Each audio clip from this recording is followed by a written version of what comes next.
I see that your portfolio is organized by types of experiences, such as apple picking. I would also like to encourage people to engage in an activity during their photo shoots to facilitate connection. I'd be curious to hear how you discuss this with clients. Okay, well, the main keyword there is to facilitate connection. The activities can happen and no connection can still happen. Like you can have people apple picking or pumpkin picking and there can be zero connection. It's boring, they're awkward, they're not connecting with the environment, like they're not really passionate about apple picking, they're just like, look at us, we're picking them. And they're being kind of cheesy and it's like the apples are more like props. Or they could be focused on the apple picking, kind of avoiding the camera and not really connecting with each other. Like they're just kind of there doing the activity emptily, they're empty. There's not much connection or soul in it, right? So just know that having an activity does not equal connection. Connection is something that you facilitate as the photographer. It's the energy that you're bringing, your presence. Are you showing up totally relaxed and connecting with the clients? Do they feel connected with you? And then are you setting a comfortable environment where they understand what their role is so they feel safe connecting with each other in front of you? And are you giving them instructions so they know what to do? They're not wondering, should I be picking an apple? Does this look good? You just see like the minute they do that, it's very uncomfortable and strange. But if you tell them, I want you guys to just walk down that row of apples and, touch the apples, pick an apple, smell an apple, cuddle and laugh, like just enjoy, forget that I'm here, And then when you get to the end of the aisle, walk back towards my camera. Just something like that, where they understand that the thing they're doing is they have a task. Walk down, come back. But it's vague, so they can still be free and be natural. You can also use words that help them connect with the activity and the environment, because if you just say, go pick apples, someone might be really comfortable on a farm, and someone might never go to a farm, so they don't really know how to pick apples, or they don't know how to spend time in connection with nature. So the words you use are, I want you to walk down the apple trees there and go really slowly and smell the apples. See, and you can say this, you've got kids too, so it's less about the parents and more about you and the parents teaming up to teach the kids. Like, take your kid and together go smell the apples, or go find the squishiest apple, or go pick up as many apples as you can hold in your arms that have fallen on the ground. Like by saying something like that, it's not about the photos, it's not about posing. It's now they're on a little mission, and it's a mission that's gonna help them be playful and do something together and include their senses so that they actually have a connection. Because like if you're smelling an apple, you're connecting to that apple, and then there's gonna be facial expressions like a smile or a little, like that sour face, and that's gonna make them all laugh, right? And giving the parents something to teach their child, like showing them how to stack apples in their arms, is a moment of connection. So I see this a lot with photographers, and they're aiming for connection, and they're aiming for natural and candid, and the photos just don't look so great. And it's because you're trying to force connection versus stepping back and thinking more subtly and more creatively about what can I give them that will let connection blossom. And so in the same way, this can happen without an activity. Like the apple picking is fun because now you have apples, you're outside, it's a fun adventure.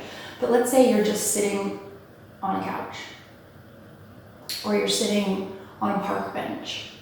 Like there's no activity happening. How do you facilitate connection in that moment? Like what have you got to work with? You have their bodies and their imaginations, right? So you can play games like Simon Says, or can you touch your nose with your tongue, or who can hold their breath the longest, or you can have them look at the surrounding environment, like count how many birds you can see in the sky, or tickle each other until your stomach hurts. Like, make it more about just the interactions, the little things that people do when there's not a camera. Like, they do those things all the time when they're waiting for a bus or they're waiting in the doctor's office, you know? They're like entertaining each other and playing with each other. And so you're giving them the chance to do that, and you're taking photos. Now, the beauty of the activities that are seasonal or outdoors, picnics, mountain climbing, apple picking, pumpkin picking, going to the beach, going on a walk, building tree forts, baking cookies. These are all things that I do with my clients. And they're fun, but they're not necessary. Largely it's because they take us to new places that we don't normally get to go. They take us on an adventure. So we come home and we had a fun time. We got to go to a new park, or we got to go into the mountains, or we got to go to a new farm. Like, parents do that all the time. They like to take their kids on cool field trips. So we go on field trips. And they make for fun photos in your portfolio because you get to see variety. It's not just all photos with the same background. And it helps the family to actually have, like, the photos are more of like a memory of a fun field trip, really. I guess that's probably the best way to put it, is the benefit of these activities are that you and your clients get to go on a fun field trip together. And after the years of working together, you got lots of memories. Like, I've got certain families that I've photographed for over 5 or 6 years, and we just have a long list of field trips that we've gone on together. And that's fun. That's really special. But it's not required for connection. Just want to distinguish that. When I started my business, I really thought that the adventures were the most important thing, because it would give families something to do. It would give the kids something to laugh about, to engage with. It would give the parents something to do so they didn't feel awkward in front of the camera. I made a big point about that. I emphasized that. Like, I'm giving you something to do so you can forget about the camera. But now I realize, like, that's level 1. Like, we can level up. A level up is that you can help your clients engage with the camera and not feel awkward.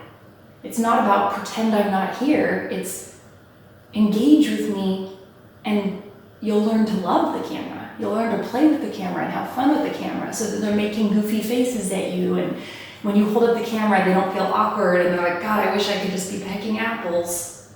That's not a good experience. What you want is to be able to pick up the camera and have them, like, picking an apple and then, like, showing it to the camera, and you as the photographer with your camera are a part of the experience. You went apple picking with the family and you brought the camera.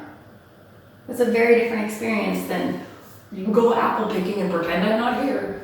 You know, so just, that's another thing I want to distinguish, is the adventures are a way for you to connect with the family, and for the family to connect with nature and the activity, and like, there's a lot of connection there, but like, up your game.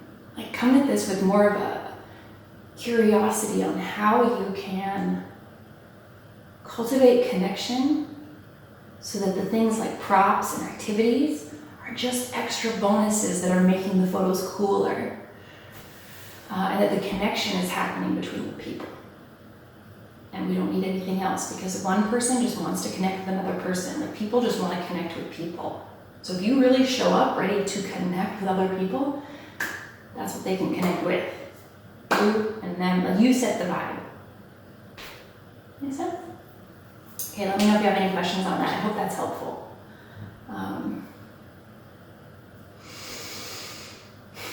Yeah. And also, actually, part of your question was how to discuss it with clients. So that's a simple one. I think of cool adventures, and and field trips, and I put them on my website so families can indicate on their booking form that they want to do that adventure. I also schedule mini sessions, so I say that I'll be at a certain place, a field trip location, and the families can all come and meet me there. So choose a place that you want to go. Choose something that you like to do. I don't take families to the racetrack because I'm not into that, but some photographer could be really into that, and families that like that will do that with them. I like the mountains, I like the farms, so I take families there. And then you can open up conversation with your clients and ask them, like, what do they want to do this season? What are your kids really into at the moment? Are they loving dinosaurs? We can go to the dinosaur museum. Are they super into baking cookies right now? I'll come over and we can bake cookies this weekend. Like, that's the dialogue. What are you guys into at the moment? Same thing as I mentioned with props always. I'm not bringing in outside props. If we're using props, it's a prop that the kids love. It's their toy, their blanket, their stuff. So the activities are also stuff that they already love or stuff that you really want to share with them and expose them to for the first time. Cool.